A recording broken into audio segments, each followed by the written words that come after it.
Well, hi everyone, and welcome to Community Journal. Thank you very much for joining us. We really appreciate you tuning us in. And Ron joins me at the table this morning. Eileen is doing her civic duty, doing jury duty today. So, Ron, welcome aboard. Thank you. Happy to be here. Well, I'm glad you are here. That's really great. And boy, I'll tell you, we have really had some amazing weather in the last week. Uh, The storm over the weekend really hit us hard, although not as hard as some other places. Yeah. But you know, a lot of the Cape lost power for a lot of the time, and I clocked a wind gust higher, well, the highest gust since Hurricane Bob at my house. Yes. So it was a serious storm. 3.15 inches of rain in that I storm. heard there was an 88-mile-an-hour gust at Falmouth.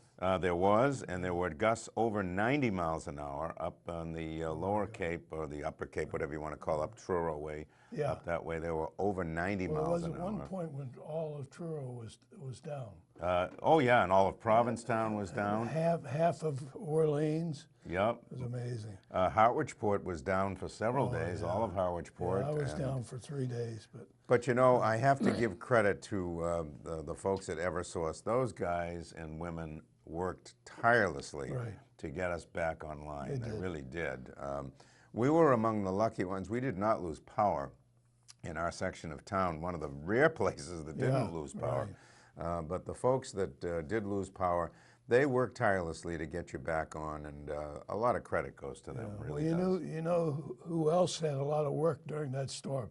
The tree men. The tree men, did they ever? Man, yeah. I've never seen so many trees down, and big ones. Yeah, it was a bad combination. Although I haven't seen any hit a house down here. I'm sure there were. Oh yeah, I saw one that hit a house, a very old house. I think it was on Belmont Road. Oh really? Yeah, it came down right on an old house. I don't know how much damage it did, but it was too bad. Some really big ones came down. It's amazing. They did. They did. Well, and here it is, and we had another storm, you know, this past night. It wasn't nearly so bad, that but wasn't. That was nothing compared to the other one. Ron, that's what we get for having an easy February. Yeah, right. And it's still quite warm. I can't believe it. Yeah. So, well, hey, listen, we're tough. It's like spring has come early. Right. Except for this storm. Right, and temperature-wise, coming up this weekend, we push our clocks ahead. So remember to do that. God. March spring ahead this weekend. Saturday, you push your clocks ahead. That on my calendar. I've got to do that. Yeah, daylight savings is coming up this weekend. So remember to do that. We have an interesting show for you today. We're going to start it off with our community center update with Carolyn and Dinah. So let's take a look at that right now. Hello, I'm here with Carolyn Carey of the Harwich Community Center again, and we just talked about the 18th birthday celebration that happened at the community center, and I gathered that all went beautifully. Such a success, and we thank everyone who participated, from the farmers market that we had, or more market, but there were fresh eggs, so made it a farmers market, I guess, and a lot of other vendors who came in to try this out for the first time. That was great. And of course, the medium was a huge success. A lot of fun. Yeah. That was a good take for everyone who came, and she did a great job. And I know you probably haven't heard about fairy doors, but oh my goodness, were they a success. Oh, the wonderful fairy doors, yes. Yes, so we wanted to thank again everyone who let us put our fairy doors at their locations, police and fire, East Harwich Fire, the golf station, the golf course, oh my God, I was making them a gas station, I guess. Town Hall, Alborough House, they were all over. And if you still want to see them, they are located here in our display case. So some people have called to ask if they can still see the fairy doors, and we do have them here. So. They're worth seeing. They are so adorable and beautiful and all different, too. They are all different. It was a lot of fun to do. So we're excited that those went off, and people seem to enjoy the building turning 18. Getting old. Well, with that, I'm going to... Getting grown up, I should say. It is getting grown up. And with that, I am going to just jump into the past storm, because we had so many calls, I just wanted people to know. The community center did sustain some damage. However, we are up and operational. There is a window that has been broken, and that will be replaced. It is boarded right now, but the building is up and operational. You know, when people get just a little bit of the information, sometimes that can be a little scary. There was not all the windows out at the community center. We heard a lot of things, but, and I do believe everyone is back up. But just so you know, even if we're not listed as a warming station, which we were for the storm, Yes. this is always a place that you can come to charge your electronics, to come in, to get warm, do a puzzle, read a book. I know there's other places in town, but I wanted to make sure that people knew that even if it's not a storm and your electricity goes out for some reason, a pole gets hit or something, you can always come here. We wanted to make sure that people were aware. Yes. So. Well, it gives meaning to the name community center, doesn't Absolutely. We did see some nice people who had been a little while without electricity and heat, and so they were all very nice, and we're happy we could help. And on that, I just want to thank all of the people who helped when the community center had their problems. Certainly the custodial staff here in the building, who were the first to respond to the windows being blown in, and the highway department, Sean Libby and Eric Eldridge, who were out in the very thick of things. I was very lucky and got to be on the inside of the building while they were on the outside passing things in. So I appreciate all of what they did, and I wanted to say thank you. That's great, yes. Well, they're a wonderful staff and wonderful people to be able to help out in that way. And of course, Great. we can't forget Channel 18, who continually posted what happened. You know, one of my favorite departments. Oh, yes. Well, thank you. I know, so And- much. And I see that you have brought some things with you today. Snacks. Snacks? Are those for us? No, no. Well, they could be if you win. Ah. But So you what know do I what? have to do to win?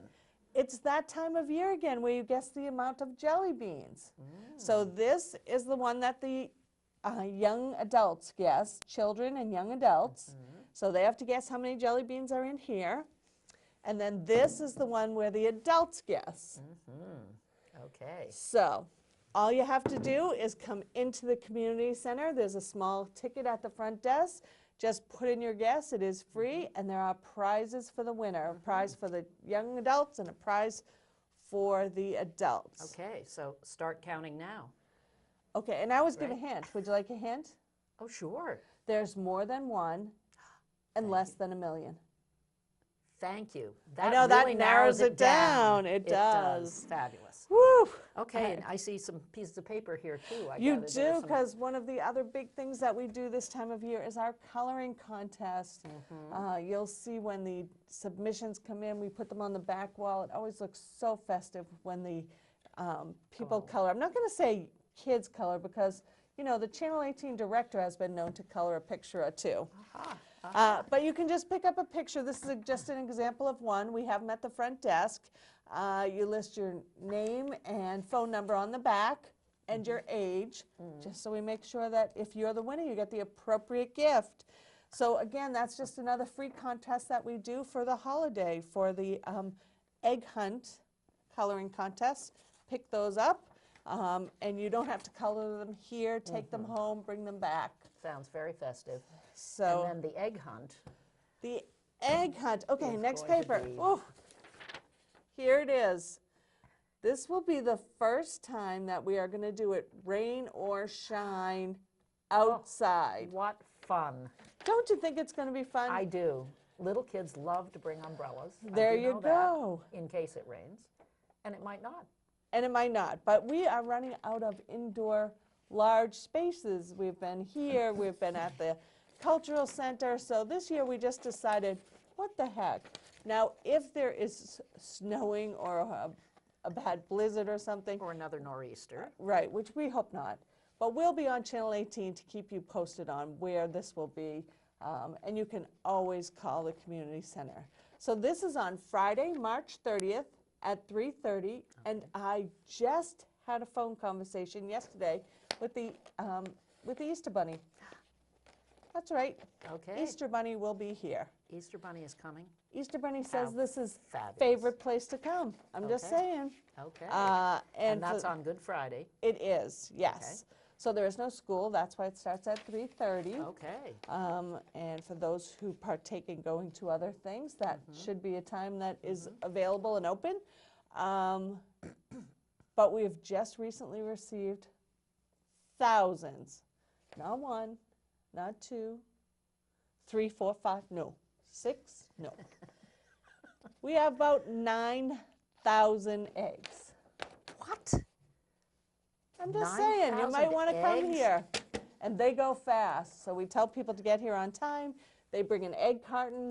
Everyone gets 12. Once everyone has 12, we open it up. Sounds like great So hunting. it's a lot of Great fun. And we hunting do territory. separate by age. We put the young children in one area just for safety reasons. But there's a lot of fun and eggs and prizes. So you could color, get some jelly beans, come pick up some eggs. And the jelly bean contest will be announced when? The jelly bean The winner of the jelly bean contest will is, be announced. we announce it on the same day as we do the coloring contest, which is on March 22nd. Okay. So that's the week That's before The Thursday before. Yeah, right. The week before. Right. Yes. Okay. So we do those both on the 22nd, posted here, and then the egg hunt on the 30th. Well, it just sounds like tons of fun, as always. We always have a lot of right, fun. Moving right into the next Subject? generation of community center. And you have another subject? Of course. If you Okay. let me in here, I'm going to just talk. All right. One of the other things we need to remind people is that the applications went out for room reservations for next year. As you know, we're on a fiscal year, so that begins in July 1.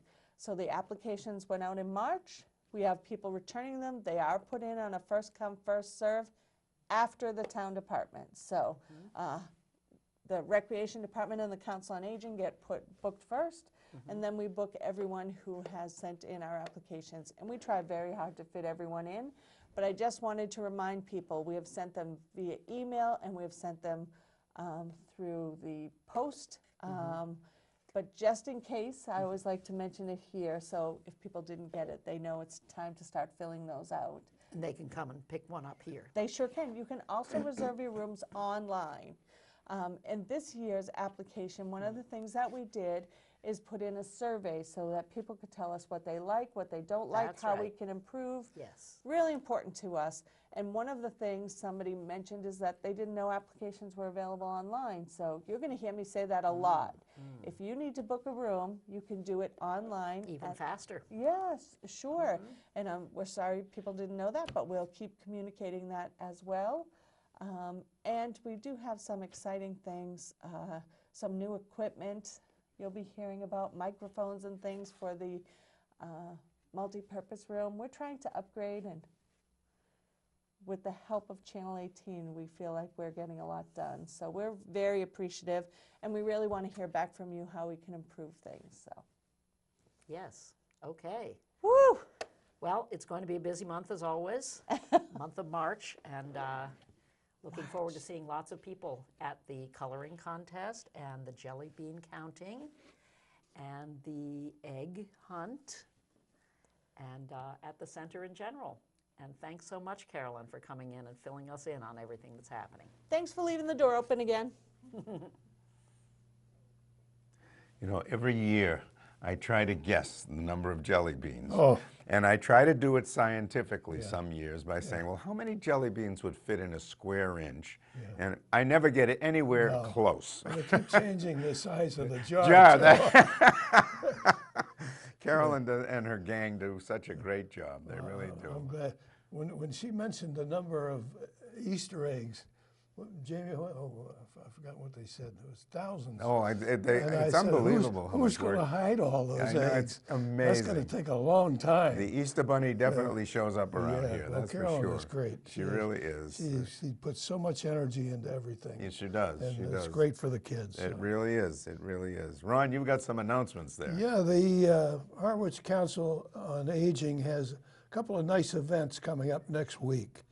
Monday, instead of their regular supper club, they're going to have a St. Patrick's Day supper, and it starts at 5 p.m. The cost is $5 for residents, $6 for non-residents, and they're serving a traditional corned beef and cabbage supper with special entertainment provided by Kathy Hatch's Celtic Duo. And very importantly, you have to pre-register for this event and call 508-430-7550. Should be a very fun event. And if Linda's doing the cooking, I'm sure the food will be wonderful. I'm sure it will be good, that's for sure. Yeah, definitely. And the next day is movie day. Tuesday the 13th at 2 p.m. They're going to be showing a new movie called Wonder, starring Julia Roberts. And this is an inspirational movie with a message for all of us. It's the story of a boy and his family as they learn how the human spirit can overcome differences. So it should be a good movie, anything with Julia Roberts. I was just going to say the same thing, Ron. It should be good. Yeah, So absolutely. everybody enjoy, please. Very good. Thanks, Ron. The little library, the Chase Free Library over there in West Harwich. If you are stressing out that you've got nothing to read, oh no, I have to pick this month's book club selection. A lot of people might be saying that. Do you need some help? Well, Dr. Edward Yasuna will be presenting a talk, What Should I Read Next? A literature lover and retired English teacher, Dr. Y, will be discussing great reads, old and new, of 250 pages or less. Oh, that's my style. Tuesday, March 20th at 2 p.m. at the Chase Library. Join us for an entertaining talk and lively question and answer. The Chase Library holds an ongoing book sale featuring a great selection of hardcover and paperback books. The sale is held during library open hours. Stock up on some good reads and have on hand for the stormy March days. And boy, we've certainly had stormy March days, that's for sure. The Chase Library, of course, is located at 7 Route 28 West Harwich, and the library hours are Tuesdays 10 to 4 and Saturdays 10 to 2. And parking is behind the restaurant next door. I believe it's Viera, the restaurant next door. I like the 250 pages because a friend of mine just loaned me a book on Alexander Hamilton.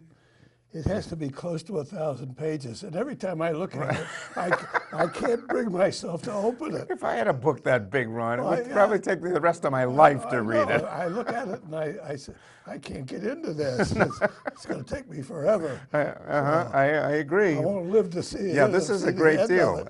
Yeah, this is a great idea. Books 250 pages or less. That's really cool. That's great. Yeah, very good.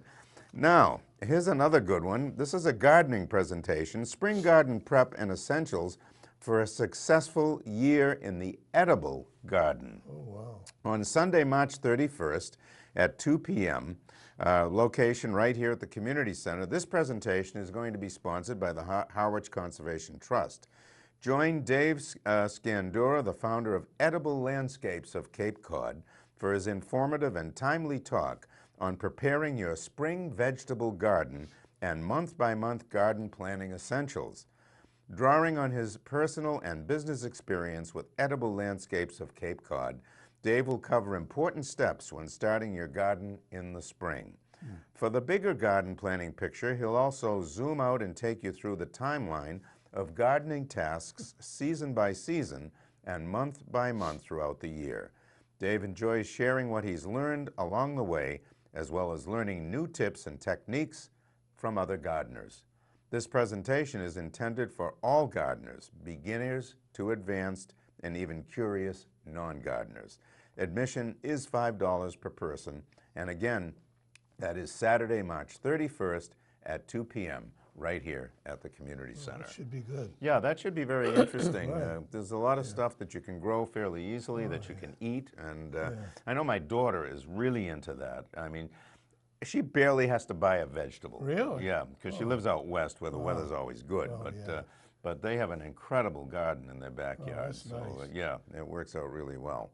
Now we're going to take a look at a great show that's coming up on March 16th. Dinah sat down with Jim Stamboni, talk about Spring Fling with the Sand Dunes. Let's take a look. Hello, I'm here with Jim Stamboni who is the liaison from the Council on Aging, and he's here to tell us about a very, very special event that's coming up, sponsored by the Council on Aging. And I Good morning. understand it's actually next week, is that right? Right, it's March 16th, day before St. Patrick's Day. And we're really excited about it because it was an idea that we came up with a couple of months ago in terms of a collaboration between the Council on Aging, Judy Wilson and her bunch, and Carolyn with the Community Center, to put together a live music opportunity, free, that includes big band music, which is something that is fairly uncommon. Live big band music down here on the Cape. There are maybe 2 or 3 bands that are full orchestras in the fashion of Glenn Miller and the Dorsey Brothers, and bringing some of that music to our senior population, to be sure, but everyone in general. The band is actually comprised of about 20 people, which includes heavy brass, heavy saxophones, rhythm. We have some fantastic male and female vocalists, and we're hoping to put on a concert that encourages people to dance, whether they like to do ballroom dancing, whether it be swing, whether it be Latin, whether it be waltzes. We're also hoping to invigorate the people that come with some more contemporary music, maybe a little bit of disco like Copacabana, possibly some rock like Proud Mary from Tina Turner. So we, while we're all pretty much seniors that are involved in the band, we like to think that we're contemporary as well. Oh, I'm sure you are. What is your instrument, Jim? I play the trumpet, and I played as a kid, gave it up to earn a living, had to feed the people that live around me, and then took it up again in retirement. And most of the band is actually of that same ilk, although we've made a point of saying it's open to anyone that would join. And an indication of that is that we have people as young as high school students that play with us on occasion, especially in the summer months. And we have a gentleman who, believe this or not, 96 years old, and he is a phenomenal alto sax player, just incredible. So we have rehearsals every Wednesday night here at the Community Center. They're open. You can come and listen. You can come and play. You can come and sing. But the idea was to bring it all together and then to have sort of an appreciation night, which is what this March 16th occasion is all about. What a great idea. And what is the name of the band? The name of the band is the Sound Dunes. We've been in existence for a little over 3 years now. This is our home base is basically out of the Community Center. And we thoroughly enjoy what we're doing. A lot of us play in various town bands, whether it be the Harwich Town Band, the Chatham, you name it, Barnstable, Brewster. But in the winter, those bands tend to go into hibernation. So we have an opportunity, and we did that to do something, those of us that don't go to Florida or warmer climates. Well, it sounds like quite a wide variety of music and dancing opportunities for all the people who would come. Yeah, we're hoping, because we tried to get the broad spectrum of music, like I said, that goes anywhere from the 30s and the 40s up to contemporary, and a lot of it is focused on dancing, specific, ballroom dancing. We'd like to invite those people that are part of various dance programs at the community centers locally to participate, whether they be students, whether they be teachers. It's a very rare opportunity for those folks to enjoy live big band music. Absolutely. So we think it's very great. I should mention, it's a free event, if I haven't said it already. Yes. The community center will be also offering free complimentary refreshments, soft refreshments. And one of the things that I should mention is that the Harwich Cultural Council is partially responsible through their grants for funding the band. So we need to give credit where credit's due. And we have long wanted to do something like this. We're hoping it's the first of many occasions. We mentioned it's St. Patrick's Day on the 17th, the next day, and we felt that we could not slight our Irish friends. As you know, my name is Stambonio, or O Stamboni, an Italian, but this is my green for the day. But we will be doing some Irish music, and we're hoping to get those Irish tenors' voices going. We'll be doing things like My Wild Irish Rose and Turalura Lura, and things that people can relate to. So we're hoping not only to do purely music, but to engage the audience in participation. We thought that ought to be fun. That would be lots of fun. You look like you're Irish. I am. Oh, there you go. How's your voice? I sing. Okay, but there you go. Yes, that sounds like a wonderful time. And can you tell us exactly what time it is, whether anyone can come? Do you need to make a reservation? I know it's free. And also exactly where it is in the center. Sure. As I said, it's March 16th, which is a week from this Friday. It starts at 6 to 8, so it's an early evening. It's not a late night affair. It is free. However, because of the limited space in the multipurpose or multifunction room over here at the community center, we require reservations, and the phone number to call there is 508-430-7550. And it's important that you phone in. Okay, okay. And is there an online option for registering or not? No, it's purely the phone. So just phone. Yeah. All right. So it's important for people to know that phone number. And is that the community center number? Or No, is that's that the Council on Aging number. It's right into Okay. there. Absolutely. Okay. All right. Great. And what time did you say? Starts at 6, and we'll be finishing up around 8 o'clock, and we'll go straight through. We're not going to take a break. We might pass out, but we're not going to take a break along the way. So.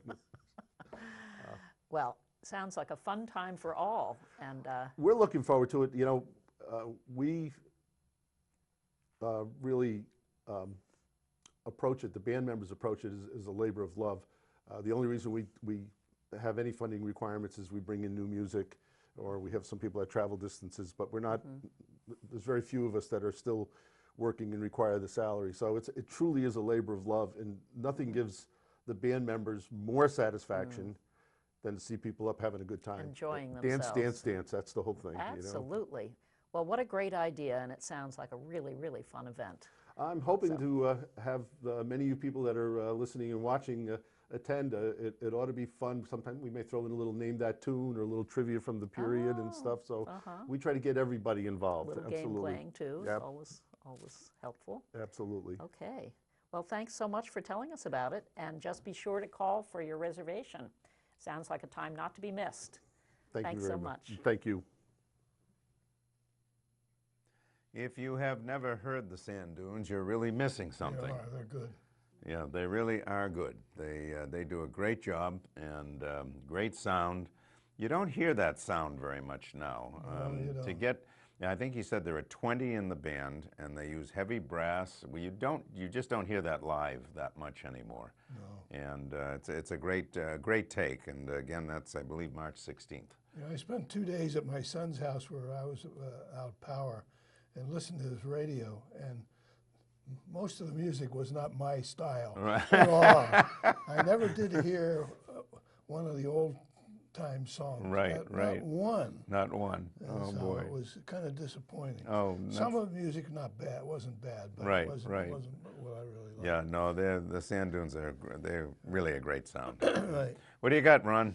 Well, it's getting close to the time for the Harwich Conservation Trust annual herring count. In order to do that, they need a number of volunteers to actually do the counting. And if you're interested, you can come and learn about the importance of the herring count and sign up to volunteer for the Harwich Conservation Trust. And that sign-up day will be March 21st at 3 p.m. it's coming here at the community center.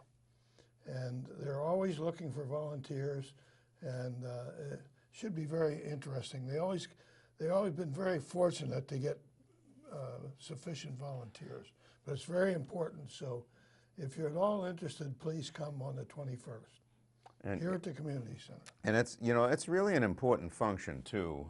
It really keeps track of what's going on ecologically, and every year they do it, and it's sort of a bellwether, I guess, as to some of the ecological and it makes a big difference. It does. So And this will be held here in the multi-purpose room on the 21st at 3 p.m. very good. Okay, thanks, Ron. Well, every year the Family Pantry of Cape Cod sponsors Soup Bowls for Hunger to help feed the hungry. This is a great function. I know Eileen and I have been to this many, many times. Soup Bowls for Hunger, an annual fundraiser, will take place on April 11th, 2018 at the Cape Cod Regional Technical High School. This will be the 26th year that the Cape Cod Potters and the Cape Tech's Culinary Arts Department have collaborated to host this event, which raises money for the Family Pantry. The pantry serves all of Cape Cod by providing food to anyone in need and houses the warehouse for the Boston Food Bank. Yeah. Ticket order forms are online at www.capecodpotters.org and www.thefamilypantry.com. There will be 3 sittings for the event, 5:30, 6, and 6:30. The price of each ticket is $18, and the soup line meal consists of a roll, coffee or tea, and soup served in a handmade pottery bowl that each participant keeps as a reminder of hunger on Cape Cod. And I'll tell you, some of those bowls are beautiful. We have several of them, and we use them. I mean, they're very, very nicely done. The Potters do a beautiful job. It's a very nice event. And it does really raise some money for the Family Pantry of Cape Cod. And do they have a choice of soups, Jack, or what? I believe, I'm trying to remember, Ron, I think they do. I think there is a limited choice. And you do have a choice of the bowl as well. Oh, wow. You know, they have them all out there, and you do have a choice of which bowl that you'd like. It's really quite a very nice take-in, and it raises quite a bit of money for the Family Pantry. It really does. They sure need it. They sure need it, that's for sure. I can't believe how many, I think they raised money for 9,000 people this year that really needed it. Well, and they've gone from people getting food every 3 weeks to getting it every 2 weeks. That's correct, yes. So that's an additional burden on the financial side. It sure is. To come up with the funds necessary. And they're now able to offer more healthy choices. They have a lot of fresh food there now, and fish. And yeah, it's amazing. They're doing a wonderful job there, and in order for them to keep doing it, they really need to raise the funds. They still have the garden for the fresh vegetables and yeah, they do. So they're doing a great job. Lots of breads and everything. So help support them. It really is worth it. Right. Folks, that is our show for this week. We really appreciate you joining us on behalf of all of us here at Channel 18. We hope you do have a good week. Yeah, and I hope you got through the storm well, and that the next one is not any worse than the one we just had. I hope so. The weather forecast makes it sound like it's not going to be that bad here. I hope not. But, I hope they're right. It depends on whether it goes out to sea, and there's some big discrepancy between the European model and the American model. There's always that discrepancy. We have to worry about that in the meantime. But stay tuned to your local broadcasters and enjoy your week, folks. Take care, everybody. Bye-bye for now.